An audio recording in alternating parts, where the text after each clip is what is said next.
হাইতির পর এবার স্কটল্যান্ডকেও খড়কুটোর মতো উড়িয়ে দিল 5 বারের বিশ্ব চ্যাম্পিয়ন ব্রাজিল। 3-0 গোলের অবিশ্বাস্য জয়ে গ্রুপ চ্যাম্পিয়ন হয়ে রাউন্ড অফ 32-তে পা রাখল আনচেলত্তির ব্রাজিল।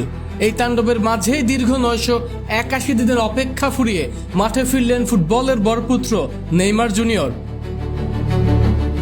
ম্যাচের শুরু থেকেই হাই প্রেসিং ফুটবল খেলেছে সেলেসাওরা, যার প্রমাণ ম্যাচের 7ম মিনিটে তরুণ উইঙ্গার রায়ান এবং ভিনিসিয়াসের হাই প্রেস, যা স্কটিশ ডিফেন্ডার ম্যাকেনাকে ভুল করতে বাধ্য করে এবং ভিনি ডেডলক ভাঙেন।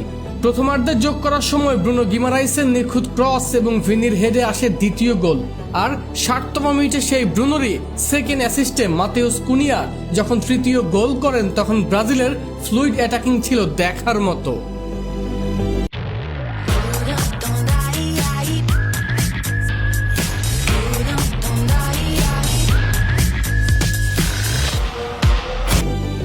পাঁচশো 82টি পাসের নিয়ন্ত্রণে মিডফিল্ডের সুতো কেটেছেন ব্রুনো গিমারাইস। আর আসল টুইস্ট আসে দ্বিতীয়ার্ধের শেষ দিকে, যখন গ্যালারি মাতিয়ে মাঠে নামেন নেইমার। প্রফেশনাল ট্যাকটিক্যাল ভিউ থেকে দেখলে নেইমারকে উইংয়ে নয়, বরং একজন ফ্রি রোমিং নাম্বার 10 বা প্লে মেকার হিসেবে খেলিয়েছেন আনচেলত্তি।